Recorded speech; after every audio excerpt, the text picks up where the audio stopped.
الله وما أنا من Ikhwani fiddin wa akhwati fillah rahimani wa rahimakumullah. Kita kembali melihat pembahasan akidah dari kitab Lum'atul I'tiqad karya Ibnu Qudamah Al-Maqdisi.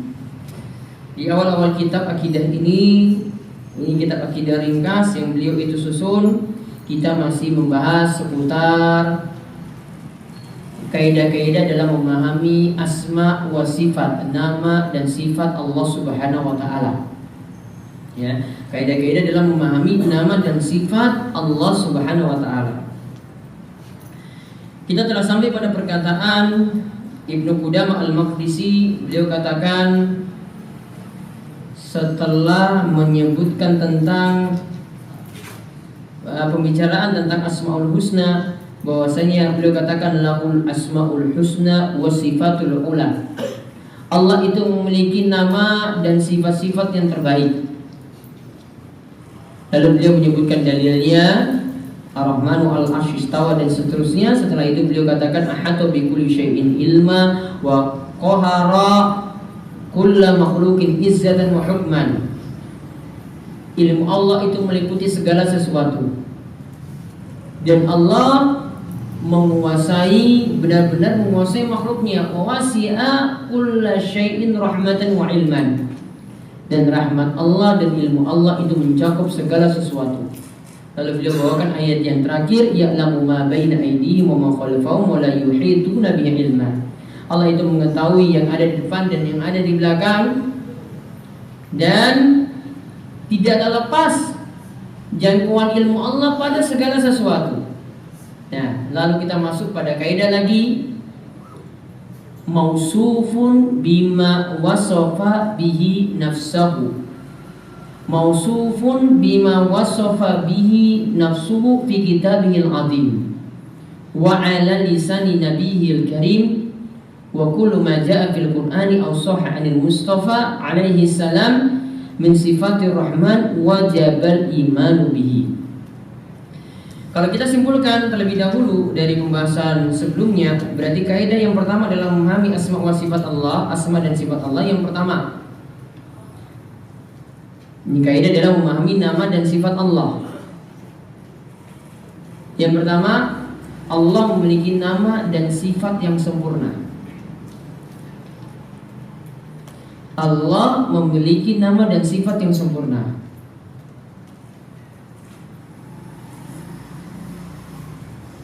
Kemudian yang kedua, dalam memahami nama dan sifat Allah, nah ini kalimat yang nanti akan kita syarah, akan kita jelaskan. Beliau katakan mausufun, Allah itu disifati dengan apa yang Allah sifati pada dirinya sendiri. Ini yang disebut dalam Kitabihil Azim, yang disifati dalam yang Allah sebutkan dalam Kitabil Azim, dalam kitabnya yang maha agung, yaitu Al-Quran. Dan juga disifati wa ala lisani nabiyil karim, dan juga yang disifati oleh nabinya yang mulia. Maka kaidah yang kedua, berarti kita simpulkan, kaidah yang kedua dalam memahami nama dan sifat Allah, setiap nama dan sifat Allah, setiap nama dan sifat Allah yang ditetapkan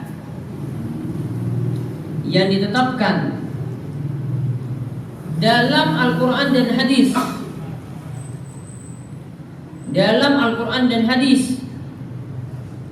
wajib diimani.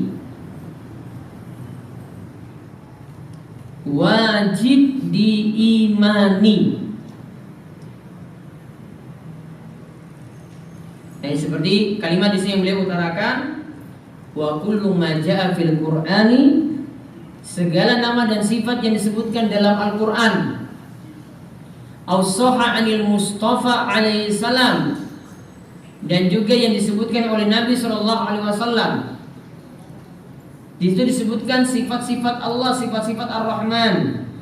Wajibal imanu bihi, sifat tersebut wajib diimani.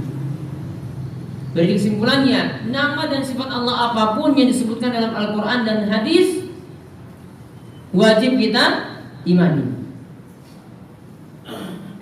Maka ini kaidah yang utama kita, apapun nama dan sifat Allah yang disebutkan dalam kitab kita Al-Quran dan juga oleh Nabi SAW dalam hadisnya wajib diimani.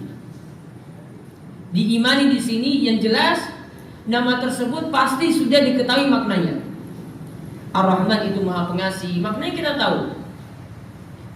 Ya, sifat detailnya, ya sifat detail dari Ar-Rahman. Nah, ini kalau Allah jelaskan kasih sayang Allah seperti apa, kita imani lagi. Namun beda nanti ada beberapa sifat maknanya kita tahu, namun sifat rinciannya, kaifiyahnya, hakikatnya tidak kita ketahui.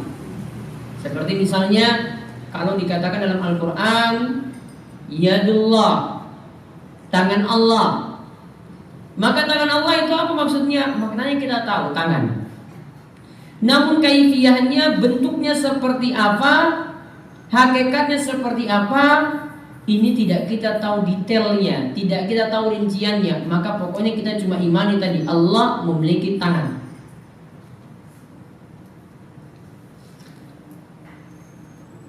Nah, kemudian beliau lanjutkan lagi bentuk penerimaannya. Nanti masuk kaidah ketiga. Kita lihat dulu kalimat dari apa yang disampaikan oleh Ibnu Qudamah Al-Maqdisi. Beliau katakan, wa talqi bitaslim wal qabul wa tarku ta'arrudi lahu birrad wa ta'wil wa tashbih wa tamthil. Dan kita terima nama dan sifat Allah tersebut bitaslim, dengan pasrah.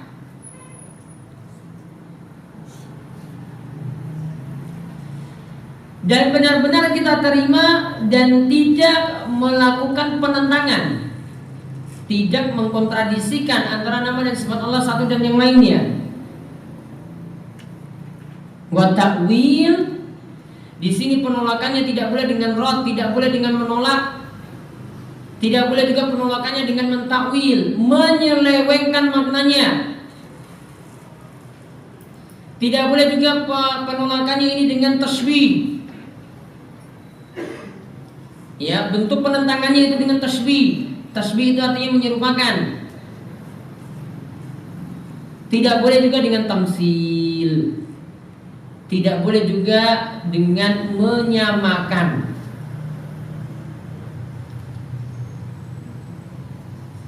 Jadi kaidah kedua tadi kita imani, ya. Kaidah kedua tadi apa? Kita imani.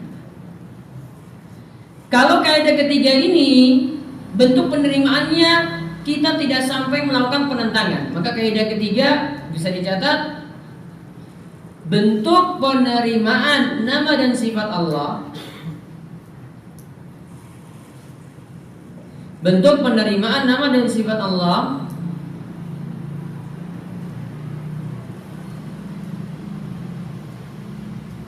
tanpa kita melakukan penentangan, tanpa kita melakukan penentangan.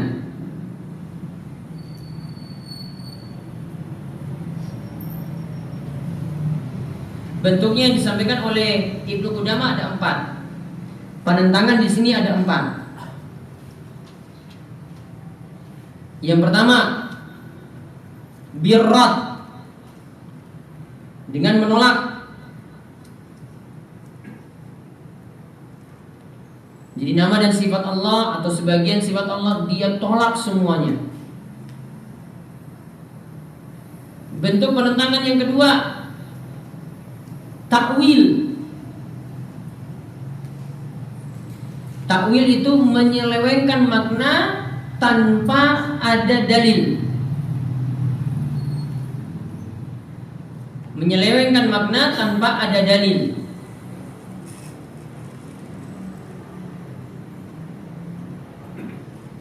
Yang ketiga, tashbih,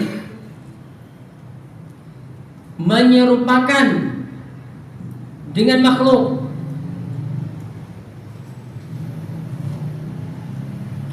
menyerupakan dengan makhluk. Bagaimana tangan Allah? Oh, dia serupakan. Oh, ini seperti tangan manusia seperti ini. Ini namanya menyerupakan. Kemudian yang keempat, penolakannya di sini tamsil. Tanpa melakukan tamsil. Tamsil itu artinya menyamakan. Tamsil itu artinya menyamakan. Kalau tasbih itu tidak plek sama. Dan kalau tamsil itu jelas-jelas sama.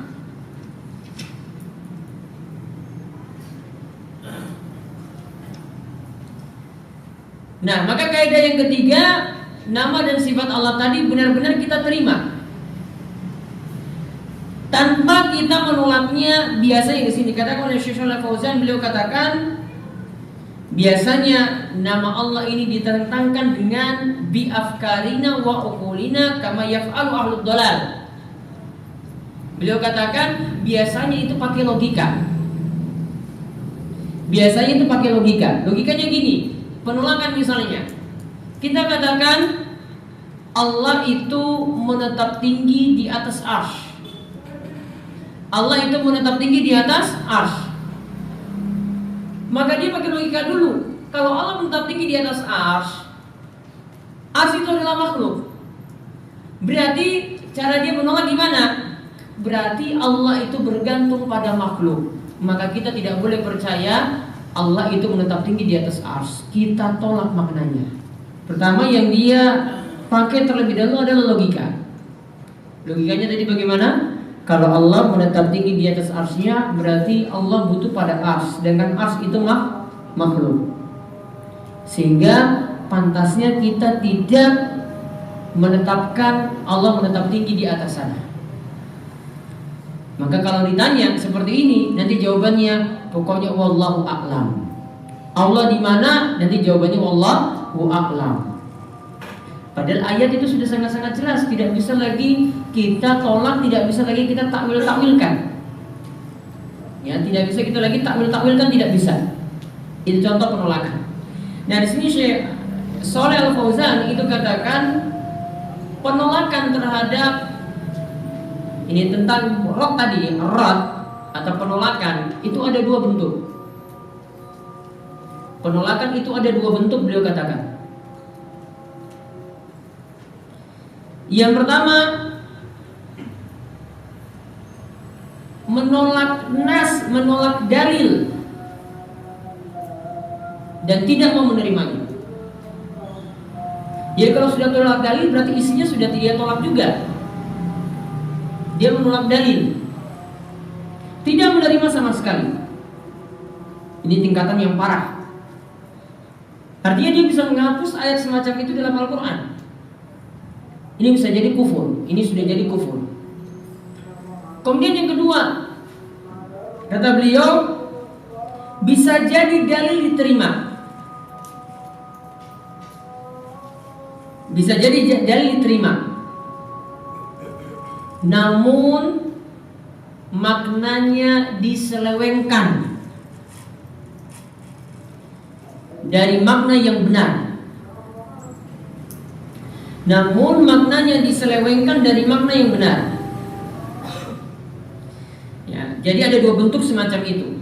Sehingga kalau bentuk yang selanjutnya tadi disebut takwil, ada tasybih, ada tamsil, itu bagian dari rad yang bentuk kedua. Itu bagian penolakan yang bentuk kedua. Dalilnya diterima atau tidak? Diterima. Namun nanti makna dari nama dan sifat Allah tersebut ditolak. Ya, maknanya itu tidak dipakai lagi. Maknanya bisa jadi tidak dipakai sama sekali atau dia selewengkan ke makna-makna yang lainnya tanpa pakai dalil. Di sini Syekh Shalih Fauzan itu katakan, nanti dia sesuaikan yuwafiqu ahwa'ahum. Menurut hawa nafsunya enaknya maknanya seperti apa? Wa yuwafiqu tasawwurahum, atau menurut gambaran dia nama dan sifat Allah itu seperti apa, nanti pakai apa yang dia bayangkan. Atau bisa jadi nanti ingin menyesuaikan dengan kaidah-kaidah dari ilmu kalam. dari ilmu kalam yang dia dalami, atau kita kenal dengan ilmu filsafat. Ilmu filsafat yang dia dalami, ya, maka dia dalami dengan menggunakan logika-logika semacam itu. Dan perlu dicatat penting bahwasanya para ulama sejak masa silam itu mewanti-wanti untuk hati-hati mempelajari ilmu filsafat, mempelajari ilmu kalam. Karena di situ semua mengandalkan logika. Ya, di situ semuanya itu mengandalkan logika. Cara berpikirnya bagaimana? Ujung-ujungnya nanti sampai menolak nama dan sifat Allah Subhanahu wa taala. Ya, sampai menolak nama dan sifat Allah Subhanahu wa taala. Intinya kalau dapat pelajaran semacam itu ya sudah, nanti jauh sesuai dengan apa yang kita pahami dalam agama aja. Ya, dia punya orang filsafat punya logika seperti itu, kita punya cara berpikir juga seperti ini, kita ingin sesuaikan dengan dalil. Ya. Dahulu ketika kuliah kami juga mengambil sama, ada pelajaran filsafat waktu itu. Namun saya berusaha jawab pokoknya pakai dalil-dalil saja. Saya tidak mau ikuti apa yang kata dosen bicara tentang filsafat sana sini, teorinya terlalu ribet. Ya, cukup saya membawa pakai dalil-dalil yang ada dalam Al-Quran dan hadis sudah cukup. Ya, ternyata keluar juga A juga berarti. Berarti logika saya pas sebenarnya. Ya. Dia cara berpikirnya kayak gitu. Ya, logika orang kan beda-beda. Ya, kita ingin dekati dengan cara agama seperti ini, dia dengan cara yang lain. Ya mungkin dia masih mau terima tentang logika dengan dalil-dalil semacam tadi. Dan kemudian Syaikh Fauzan katakan, kalau kita maksudkan dengan an-nu'mina bima jaa'a 'anillahi wa rasuli, kita beriman dengan nama dan sifat Allah yang datang dari Allah dan Rasulnya, maksudnya secara lafaz kita imani. Jadi kalau ada lafaz dalam ayat Ar-Rahmanu 'alal 'arsy istawa, Ar-Rahman Allah menetap tinggi di atas arsy-Nya, lafaz ini kita imani. Yang kedua, secara makna juga kita imani. Jadi beriman ya di sini perlu jalan penting, beriman dengan nama dan sifat Allah itu secara lafaz, lafaznya diimani, makna yang dikandung dalamnya juga diimani. Yaitu kata beliau an naqbal al-lafza wa an naqbal al-ma'na. Kita terima lafaznya itu seperti apa, kita imani, maknanya juga kita imani, kita terima. Lalu beliau ingatkan tidak perlu sampai kita ikut campur hingga menyelewengkan maknanya, melakukan takwil, tahrif, ya, menyelewengkan juga maknanya mirip dengan takwil tadi, atau menafsirkannya bi ghairi ma'nahu, sampai menafsirkannya dengan makna-makna yang lainnya tidak benar, sebagaimana yang dilakukan oleh orang-orang sesat ahlul dhalal, kata beliau, dari al-mu'awwilah dan mu'attilah, dari para ahli takwil dan juga para ahli ta'til. Jadi beliau ingatkan seperti itu. Kemudian penolakan yang kedua, takwil. Ada penjelasan takwil dijelaskan oleh Syaikh Shalih Fauzan, namun beliau lompat di beberapa halaman selanjutnya. Takwil itu punya beberapa makna. Takwil, kalau kita membahas takwil itu ada beberapa makna. Kita lihat maknanya yang disebutkan dalam Al-Quran. Nah, maknanya dulu ada dua macam di sini. Makna takwil ada dua macam. Beliau sebutkan terlebih dahulu makna takwil itu ada dua macam. Yang pertama, maknanya itu adalah tafsir dan penjelasan. Makna pertama tafsir dan penjelasan. Kemudian makna yang kedua, mengenal hakikat sesuatu. Mengenal hakikat sesuatu yang ada di masa akan datang. Mengenal hakikat sesuatu yang ada di masa akan datang. Seperti misalnya Allah sebutkan dalam ayat, wa ma ya'lamu ta'wilahu illallah. Tidak ada yang mengetahui takwilnya, hakikatnya kecuali Allah. Makna takwil di sini hakikatnya. Namun kalau disebutkan takwil dalam Al-Quran itu ada dua macam. Takwil dalam Al-Quran, kata Syaikh Shalih Fauzan, itu ada dua macam.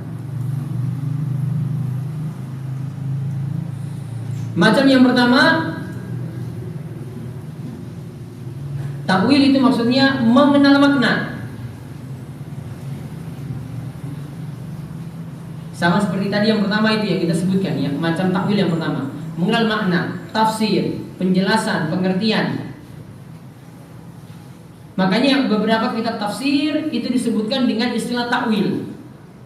Kitab tafsir ada yang menyebut nama kitabnya dengan kitab takwil. Seperti misalnya kitab At-Tabari Jami'ul Bayan fi ta'wili ayatil Quran. Jami'ul Bayan tentang takwil, maksudnya tentang tafsir ayat-ayat dari Al-Quran. Kemudian yang kedua, macam yang kedua, kalau takwil kita bicarakan dalam Al-Quran, tadi macam yang kedua, yaitu mengenal hakikat atau kaifiyat yang akan terjadi di masa akan datang.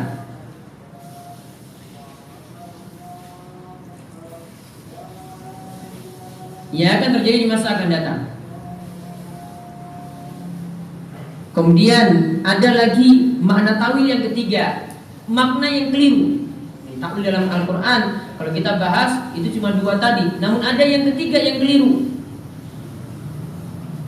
Ada makna ketiga yang keliru, yang dibuat-buat oleh ahli kalam, yaitu menyelewengkan makna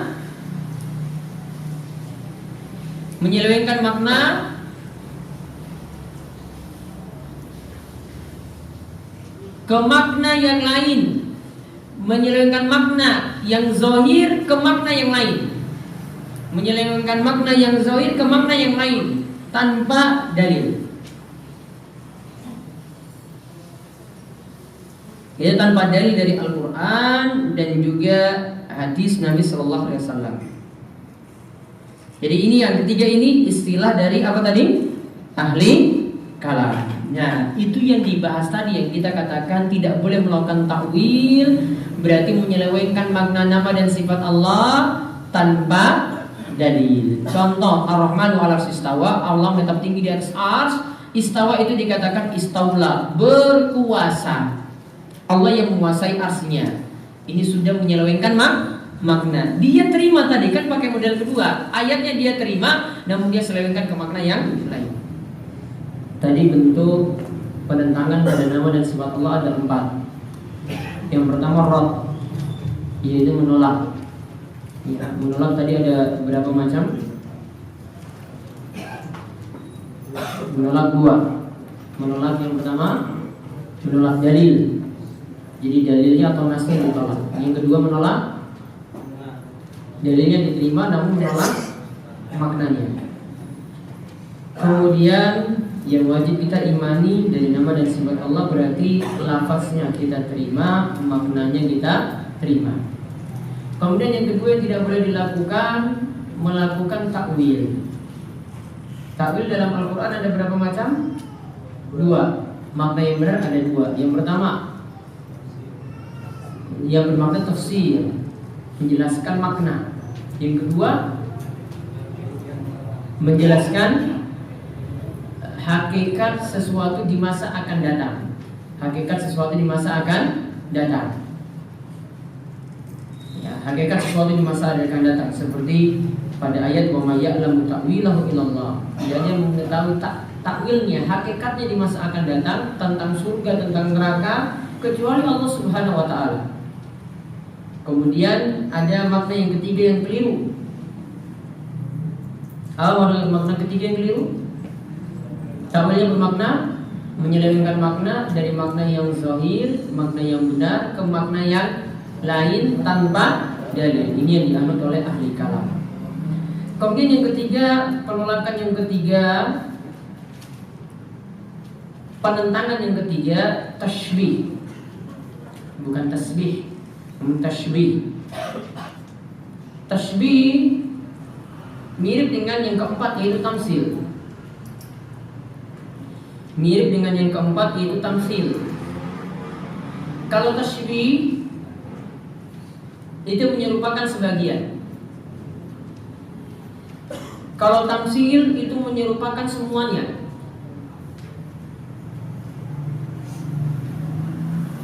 Jadi kalau tashbih misalnya kita menyerupakan motornya seperti apa, ya. oh itu motornya itu warna hitam, mirip seperti motor ini. Dia bilang mirip saja, bukan semuanya sama. Itu namanya tashbih. Namun kalau tamsil, dia samakan. Motornya bagaimana? Itu motornya ini sama dengan ini.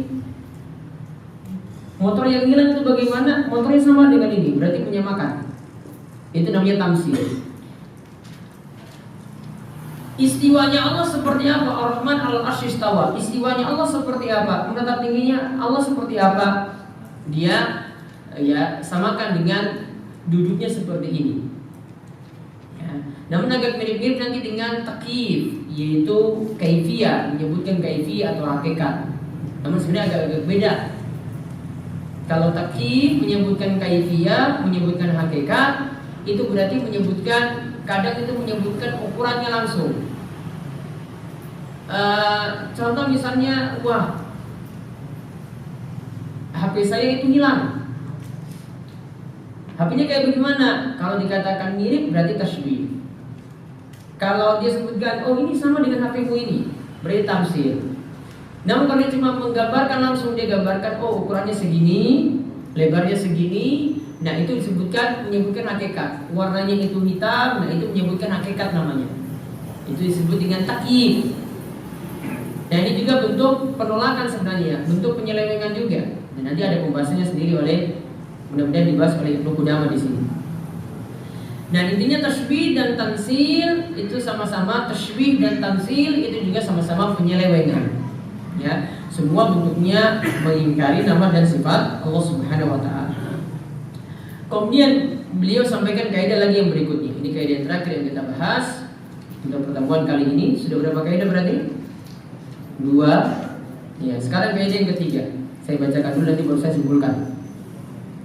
Wa ma ashkala min dzalika wajib isbatuhu lafdhan wa taraka ta'arrud li ma'nahu wa naruddu ilmahu ala qailihi wa naj'alu ihdatahu ala naqilihi ittiba' li tariqi rasikhina fil ilmi alladhina asna Allah 'alaihim bi kitabil mubin bi qouli subhanahu wa ta'ala wa rasikhuna fil ilmi yaquluna amanna bi kullum min 'indi rabbina. Al-Imran ayat 7. Dan saya simpulkan, ya, kita baca dulu kalimat dari beliau. Dan apa saja yang iskal, apa saja dari nama Allah Subhanahu wa taala dan sifatnya itu yang iskal, yang kita itu bingung, tetap kita tetapkan lafaznya seperti apa. Artinya Allah katakan Ar-Rahman al-Arsy istawa, kita imani seperti itu. Wa taraka ta'arrud li ma'nahu, namun maknanya yang dipertentangkan kita tinggalkan. Artinya maknanya sudah kita biarkan begitu saja. Yang penting lafaznya kita imani. Nanti di sini ada kritik dari Syekh Shalih Al-Fauzan tentang kalimat ini. Kita nanti kembalikan ilmunya kepada yang mengatakan, yaitu kepada Allah. Dan kita akan menjadikan ikatannya itu kepada orang yang menukilnya, yaitu pada Nabi Sallallahu Alaihi Wasallam.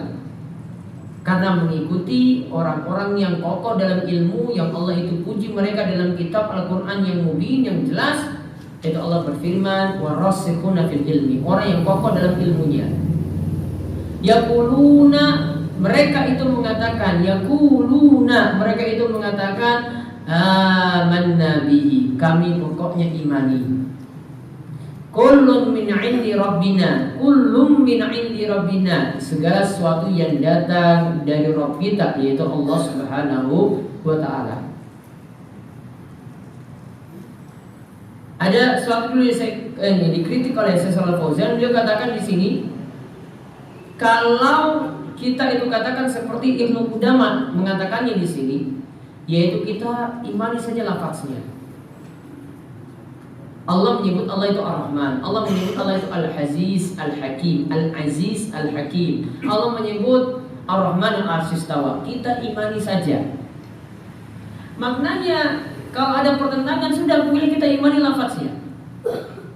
Ini kata beliau, ini menandakan bahwasanya nama dan sifat Allah itu tidak muhkam, tidak jelas. Beliau ingin tegaskan di sini bahwasanya Yang benar kita katakan nama dan sifat Allah itu sangat-sangat jelas.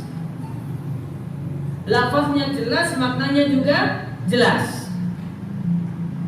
Nama dan sifat Allah itu sangat-sangat jelas, sehingga tidak perlu ada kalimat semacam ini. Maka kalau kita mau ambil kaidah yang lebih tepat, kaidah nomor 3, nama dan sifat Allah secara lafaz dan makna. Nama dan sifat Allah secara lafaz dan makna.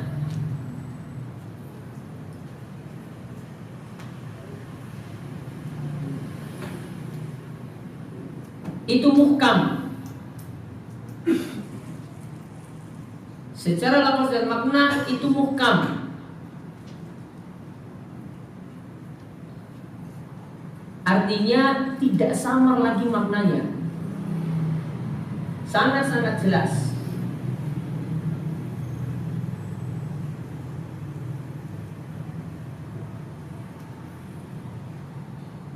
Maka beliau tegaskan ini, ya, di sini Syekh Shalih Fauzan tegaskan, fakullu nususin al-asma wa sifat, fakullu nususil asma wa sifati minal muhkam.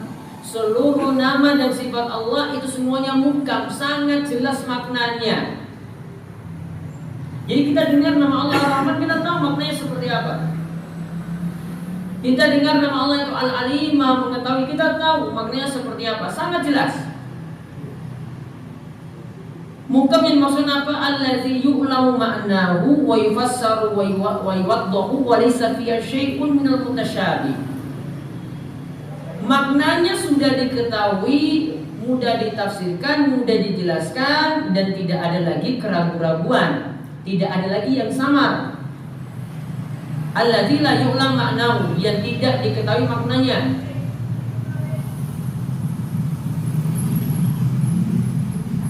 Karena kalau kita sudah katakan itu maknanya enggak jelas, ya pantas kita takwilkan, selewengkan maknanya ke makna yang lain. Namun sudah sangat jelas sehingga tidak perlu lagi ditakwil.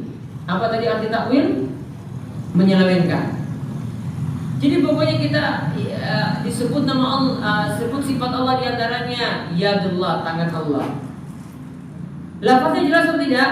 Jelas. Maknanya jelas. Bentuk tangannya yang tidak bisa kita sifatkan, bentuk tangannya yang tidak bisa kita detailkan. Namun lafaznya kita sudah tahu, ya, kemudian maknanya juga sudah kita pahami, namun bentuk detailnya kita tidak tahu. Jadi kaidahnya apa di sini? Pokoknya kita imani secara lafaz dan secara makna, dan sudah sangat-sangat muhkam, sudah sangat-sangat jelas.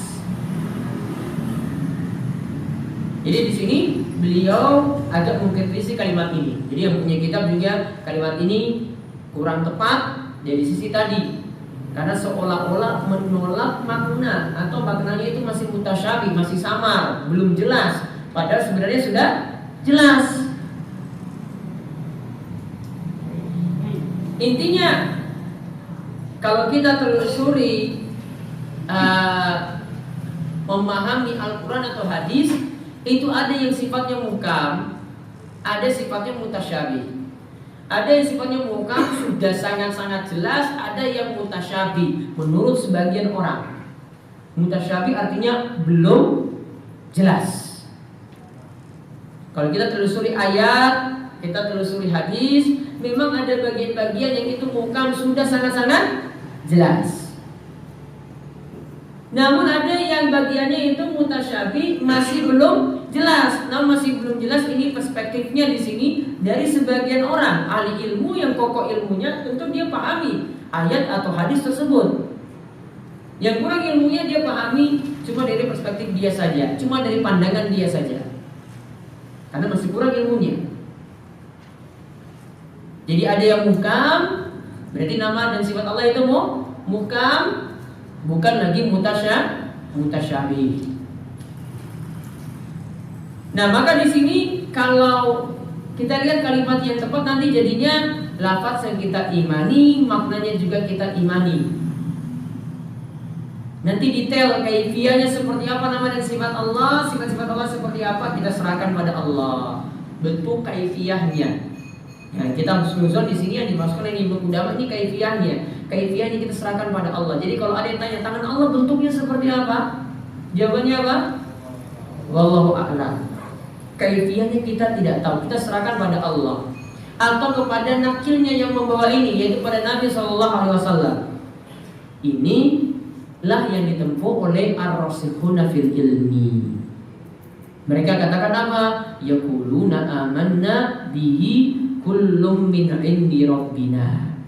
Segala apa yang datang dari Rabb kami, pokoknya kami imani.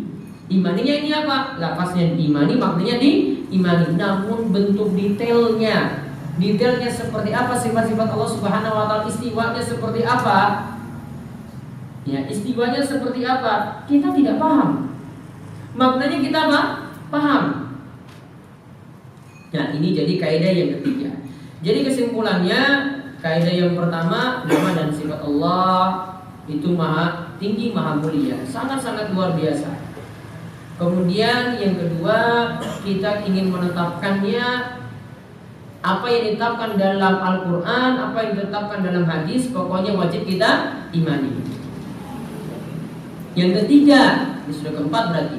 Yang ketiga, cara mengimaninya, pokoknya kita terima tanpa melakukan penolakan, tanpa melakukan penentangan.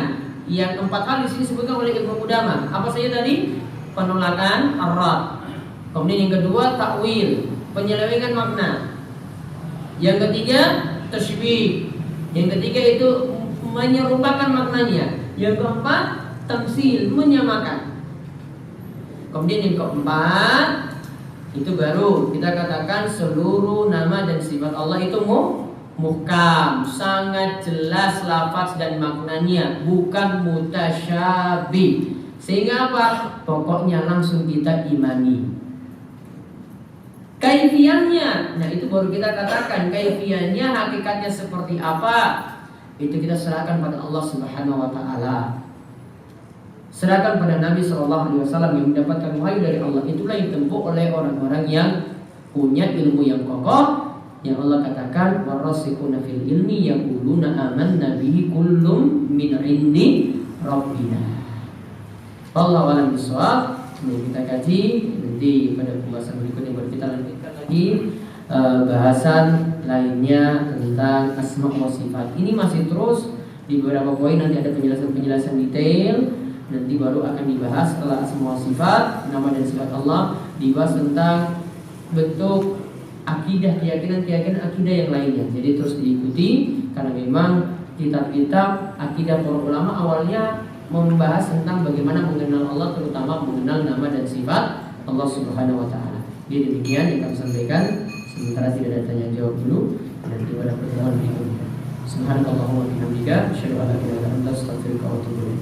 Assalamualaikum warahmatullahi wabarakatuh. Nah, itulah video-video Darussolihin TV.